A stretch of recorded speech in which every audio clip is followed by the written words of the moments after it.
Welcome to the Shipping Podcast, where you meet interesting maritime professionals sharing their passion for the shipping industry and their everyday job. I am your host. My name is Lena Gothberg.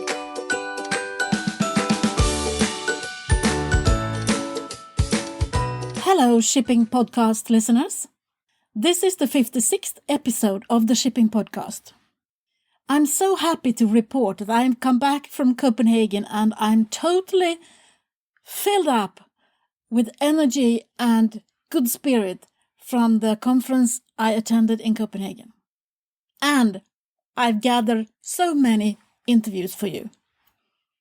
I'm happy that I met so many like-minded people and who were willing to just sit down and have a chat with me.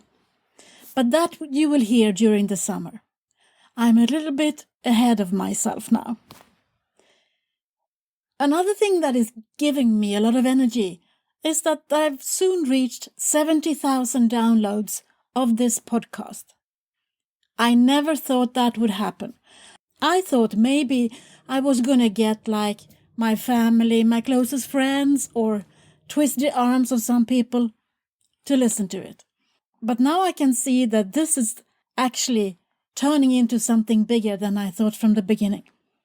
5,000 downloads each month. Considering that every episode is between half an hour and 1 hour, I think that is great. So many people are listening, and I thank you very much for helping me to spread the message. You should tell everyone that you meet that there is a possibility to listen to the maritime professionals speaking about their passion, namely the shipping industry, where they work and where they have got their heart.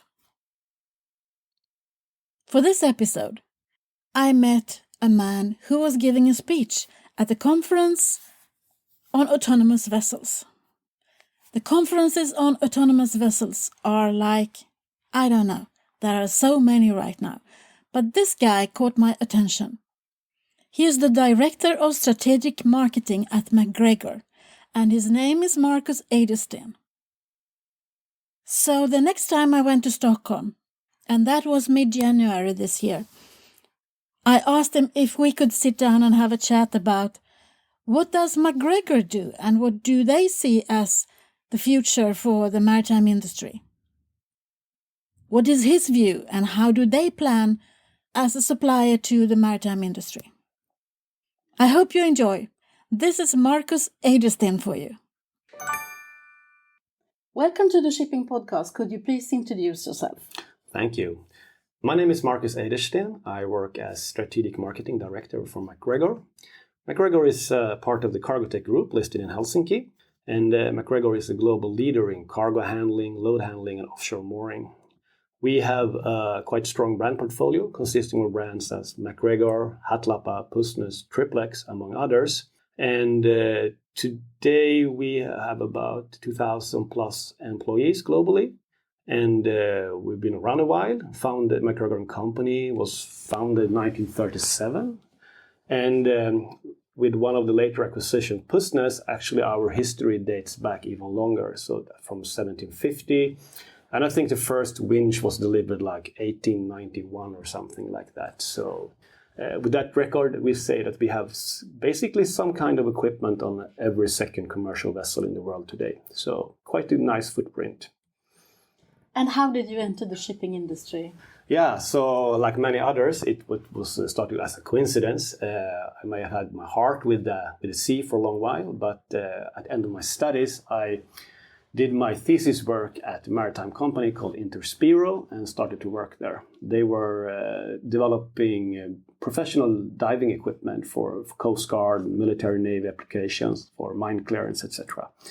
So that's how I came into industry, and I took a little detour in propulsion supplier, and since 10 years I've been with MacGregor. So did you study at the Technical University, or was it? Yeah, so I made my master in product development at the Royal Institute of Technology here in Stockholm, Sweden. Oh, I see. What does a business developer do in MacGregor? What do you do every day? Yeah, so definitely what we do. I mean, a lot of my work is about driving organic growth. That's developing new offerings, developing new, basically our offering portfolio, may that be a product or a service or some functional service that in between. But it's actually a lot about research. Typically, many companies, they do the development from a kind of inside out incremental point of view, where we now put a much more focus on industry research, understanding the processes in the ecosystem problems, and how we could possibly shape and impact that together with others. So quite a lot of research actually in my daily job. So that must have changed the last 10 years, because 10 years ago it was more like in-house research, or? Yeah, okay, definitely it's a developing journey, and I think companies, they work differently. It's not that we only do the research approach, but that's one part of it. We do also have still like the maybe classical R&D department type of approach also, but we put more and more effort to actually have a really fact-based industry understanding here. What are the real problems that we need to solve in order to drive the efficiency for our customers and their customers finally. How do you see the future of shipping? Yeah, that's the interesting part. And I don't have the crystal ball here, but I mean today, definitely shipping is an integrated part of like global growth and global trade. I think that is going to stay. Shipping is an enabler and very important for global trade, but it's vice versa the same, that global trade is quite important for shipping for the way how it looks today. But I think what we will see in the future here is a much more focus on, the real operations and what we are to deliver to our customers.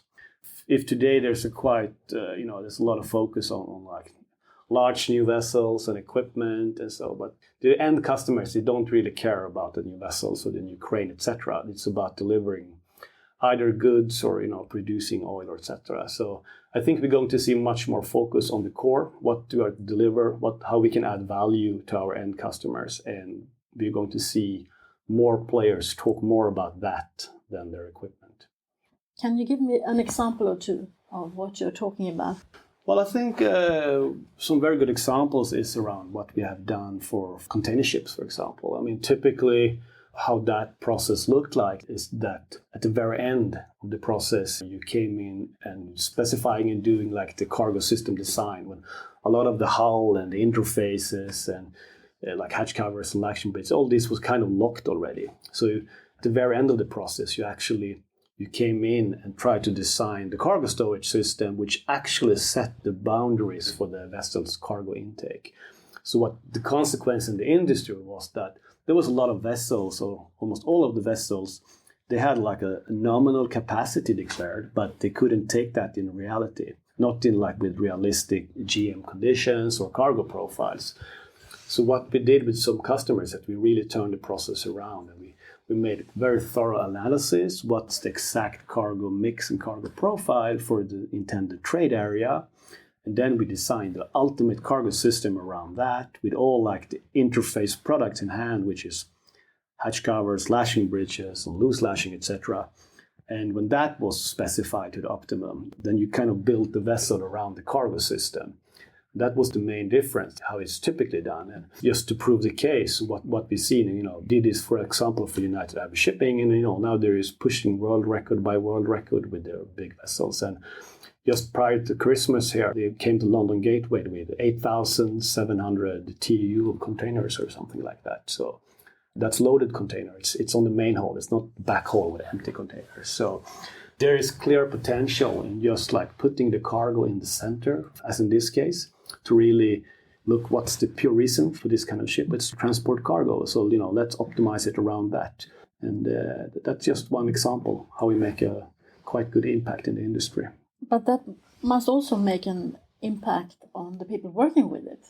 I mean, definitely it does. So, yes, you can provide them with the best tool in the world. It's this vessel, and it has this optimized design, but you need to make sure that all the processes around that is also working. It has to be connected, connected way of working, not only on the ship, but also how you plan it and what kind of processes you need. And these are services that we're also providing to other ship owners, that we actually help them to to analyze their fleet and look at how does that really match to your your planning processes. And like, do you have generic processes that's not really fit for certain vessels, and how can we upgrade these vessels to perhaps be more more efficient in today's trade and today's mix of cargo than when they were originally delivered. So there's a lot of value to create for the end users and also the operating owners. But actually making a thorough analysis on the fleet, not just the technical system on board, but definitely part of it. And also like, how does that match to your planning processes and the way of operations? And I mean, that's their potential. And if no matter how challenging market you are in, if you have a vessel and that's a little bit more efficient than competitors, and you're able to utilize that, with the right processes, then you have an edge. No matter it's a good market or a bad market, you will sail away from them. And how do you work with safety? So definitely safety is an integrated part of what we do. We have a lot of focus, not only on our own safety, but definitely also the systems we deliver. So it's a little bit different. We are delivering a steering gear or a cargo system or offshore mooring, but it's it's a very integrated part of what we do. But it's more, I would say, you have to look on case by case. It's more, it's ambition thing, kind of having that with yourself when you do the designs.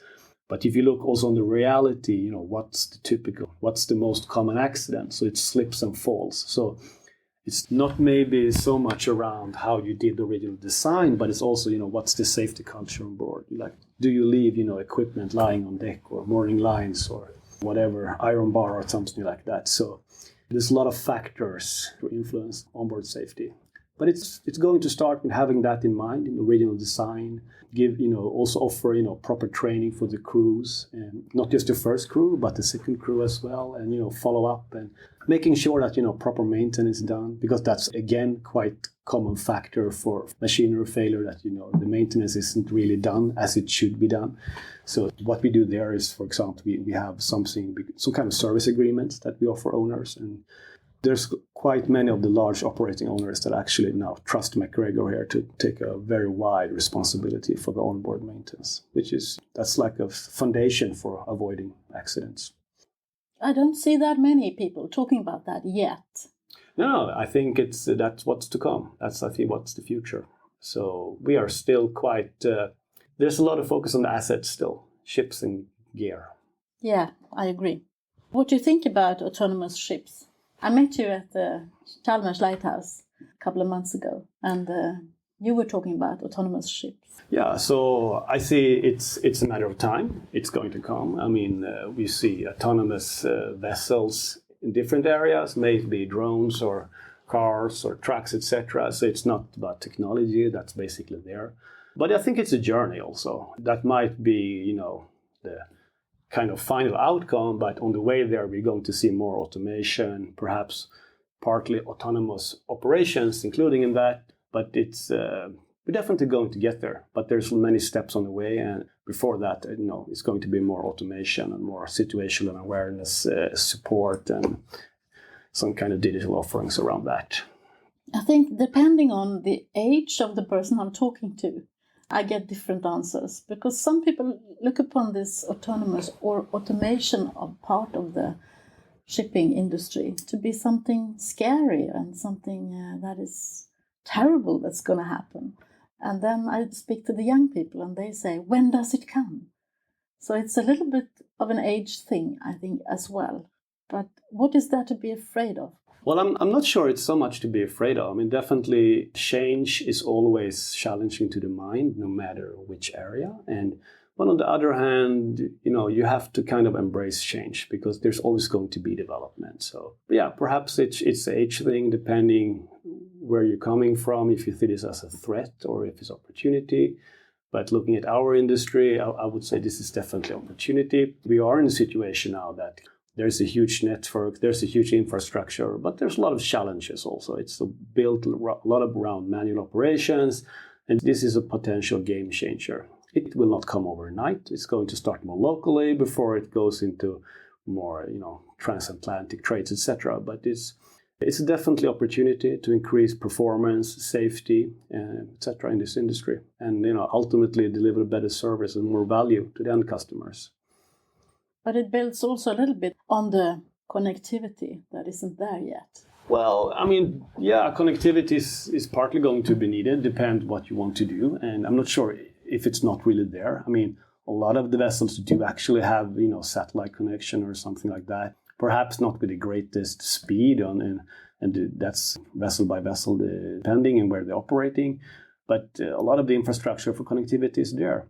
Then it depends what you want to do. Are you trying to do some autonomous when you are at the port? Then you have possibility to use landside connection. Not everything will be about having the connectivity when you are on voyage. So they're a little bit different. If you are perhaps into propulsion, then you may be more interesting to have connectivity during voyage. If you are like MacGregor, more into cargo handling, so then the activities are typically happening when you are at the port or terminal. So a little bit depends, but satellite infrastructure is there, it's developing, and I don't see that as a big bottleneck that's going to sort out.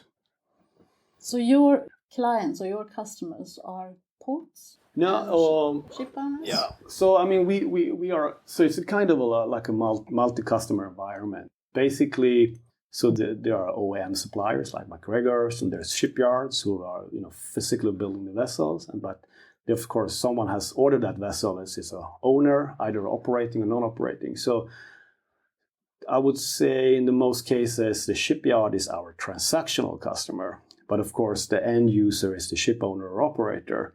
So you need to have two dialogues there, really. You are maybe signing the contract with the shipyard, but in reality, you're developing something for the owner or operator. So we have many customers. So where do you see the most eager developers on the ship owners or the shipyard side? I think it's a paradigm. Something is changing now. But where do you see the most change in the world, if you see globally? I think interesting, and actually I don't see that so much on the shipyard side. I think what we are starting to see more is that the ship owners, operators are going to take back decision power. So it's been a fantastic time. You have moved shipbuilding to China, and prices go cheaper and cheaper, and shipyards are like unbundling the core systems of the vessels, which if it's a merchant vessel, it's about transporting cargo basically, and if that's what you should build the vessel around, that perfect cargo system, rather than shoehorning the cargo system into a standard hull. So today, actually, the shipyards have quite a lot of power, depending which buyer. It's a small ship owner, they might be glad that there's a free slot at the shipyard. Okay, perhaps not really today in this market, and it's easy. But a few years back, the bigger owner-operators, they have more decision power, of course. But I think in general, you're going to see owning operators to take back a little bit more decision power to really get the vessel that's ultimately, designed and optimized for their specific trade and cargo mix, etc. So shipyards, they're under fierce competition. There's a lot going to change, but I think that's their power is going to decrease a little bit on the core systems of the vessels. I thought they were, of course, shipping is a global industry, so of course things happen all over the place at the same time, probably. But I thought maybe there was some part of the world that had taken lead on this.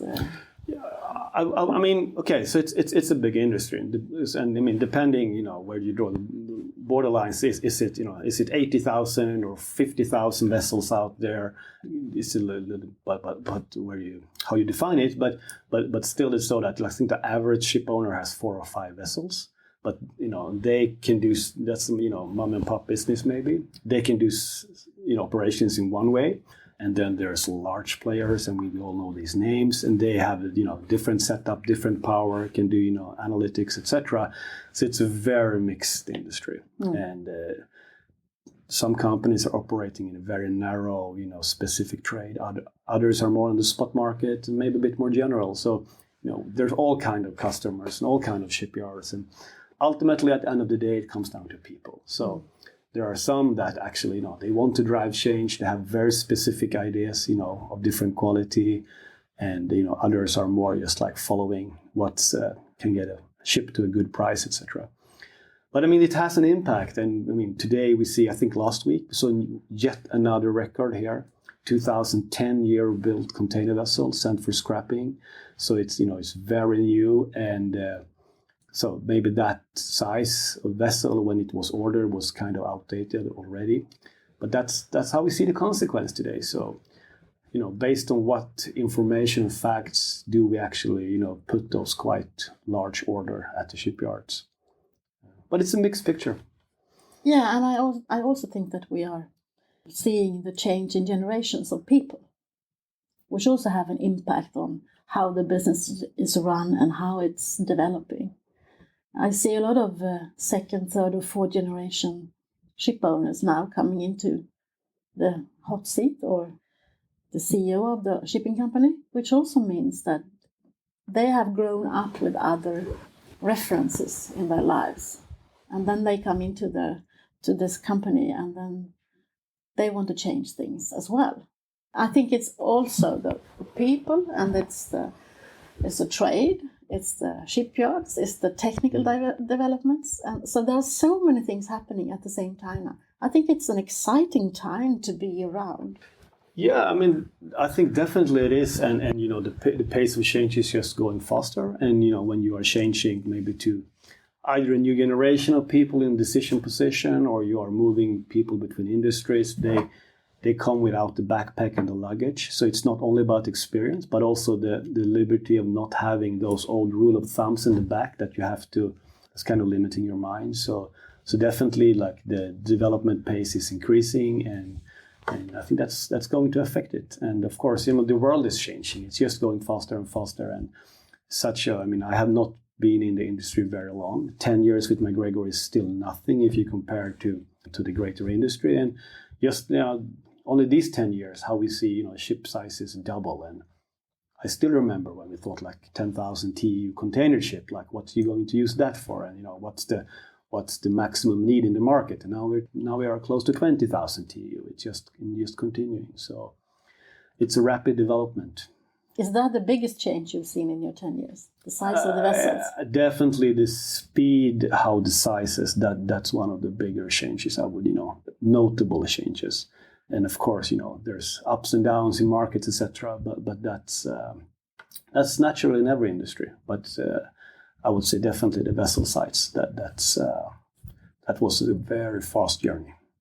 What do you think we could learn from what's happening onshore when it comes to the development, both technical developments and where we see a lot of things? I think, not restricting to technical development, but really to always think about the big picture. And maybe that's what we saw when you doubled the size of the vessel. So yeah, it made fantastic sense if you looked on the vessel, but of course it had a lot of consequential effects in the hinterland. So what does it mean for the terminal and the land side? Then they have, instead of having a couple of vessels calling every second day, you have some fairly stable amount of resource need, and someone came with twice that size, and you couldn't gather the resources, you couldn't maybe get the cargo in and out of the terminal, or there was a shortage of trucks, whatever. So I think perhaps the key thing to take away is that there's a bigger picture, and we cannot just like optimize our own little footprint on the sea, but it's like you got to see the connections to like the land side logistics as well, and all of what's happening there. So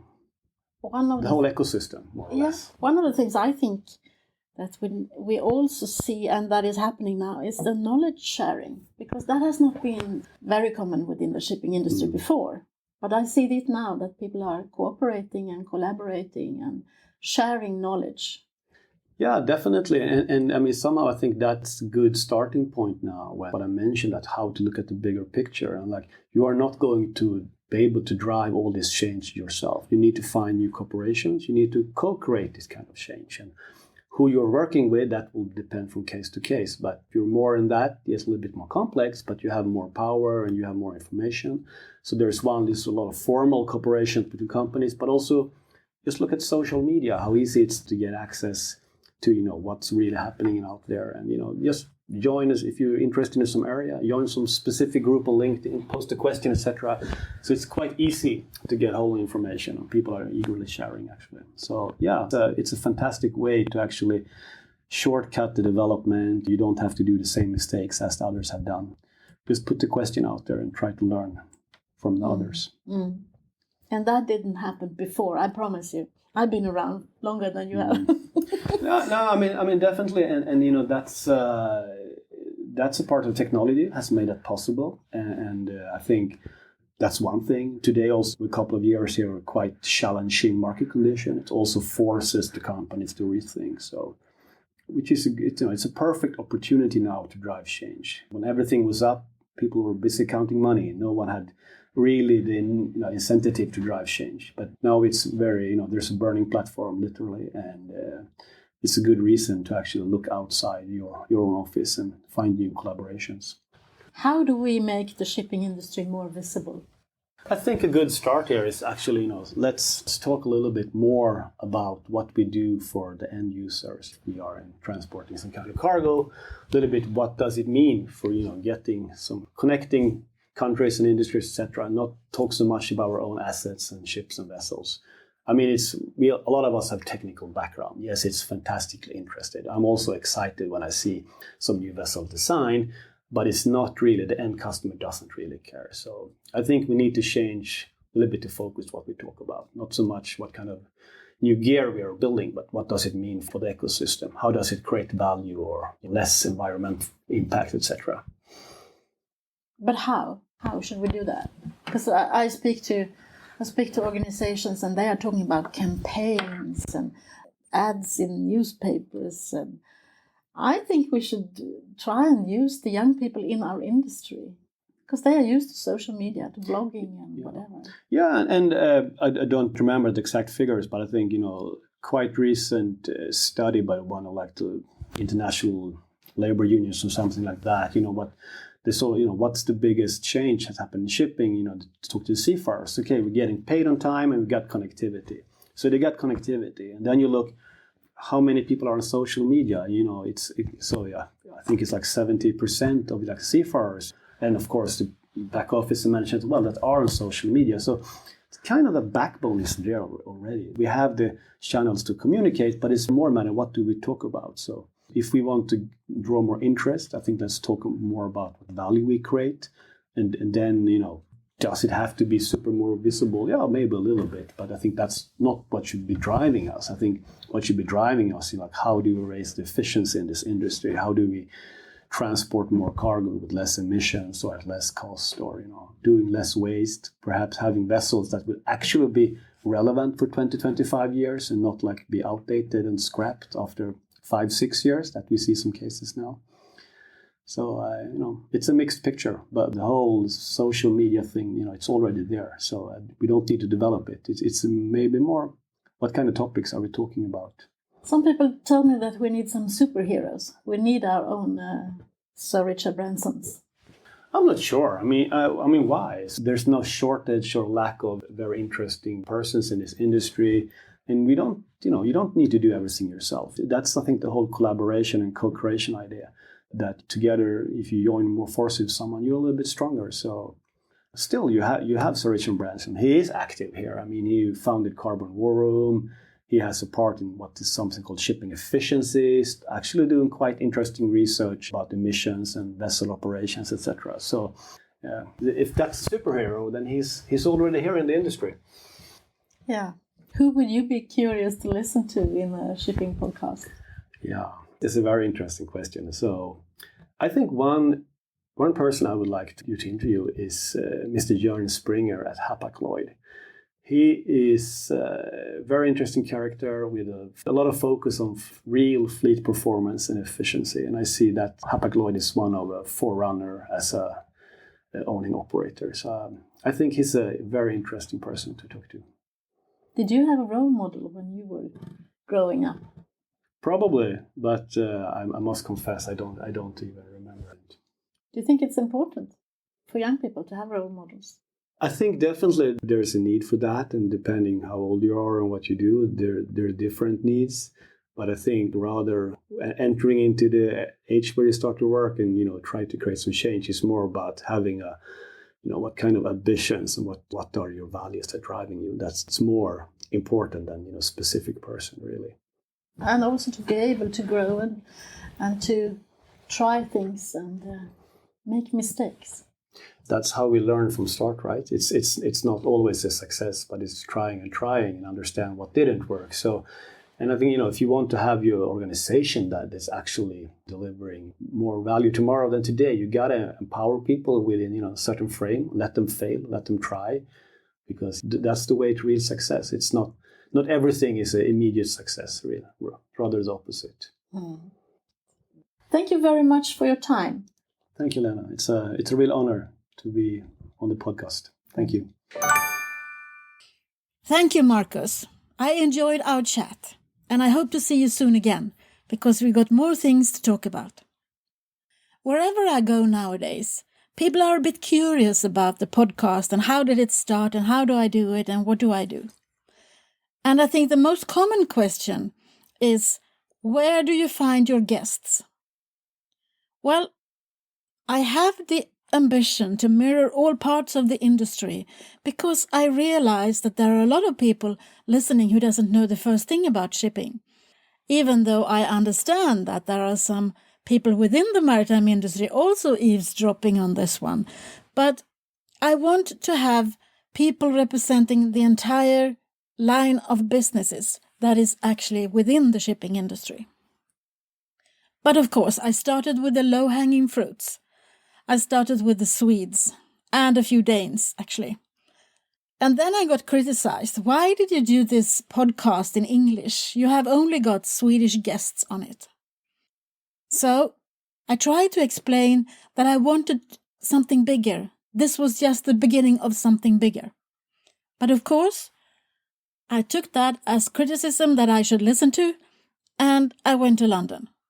I went to London and sat down with people that I had met before, people I knew, or people I was acquainted with. Then I was invited to come along to the CMA in New York last year, or Connecticut. And I had the fortune to meet a lot of exciting and interesting people, which you have already listened to. During the fall, I came to realize that maybe I shouldn't just go to conferences, because when people go to conferences, they do not have the time to sit down and talk to me. They come to the conference for either delivering a speech or to network, to meet people, to do business. They cannot find the time to sit down and talk to me, unless I kidnap them a little bit. So now I have changed my strategy. I go to one city, I sit down with the people I have pinpointed, which are hopefully at home or in their offices at the time when I'm visiting their city. But there is another line of supply of guests for me. If you haven't noticed it, but in each and every episode, I ask my guest, who do you think I should interview the next? And there has been many doors opened for me through that way. For now, I think I will leave you. Next episode will be equally as exciting as this one was. So, until the next time, from me to you, over and out. Thank you for listening to the Shipping Podcast. Don't forget to tell everyone that you meet that there is a shipping podcast where the maritime professionals are talking about their everyday job.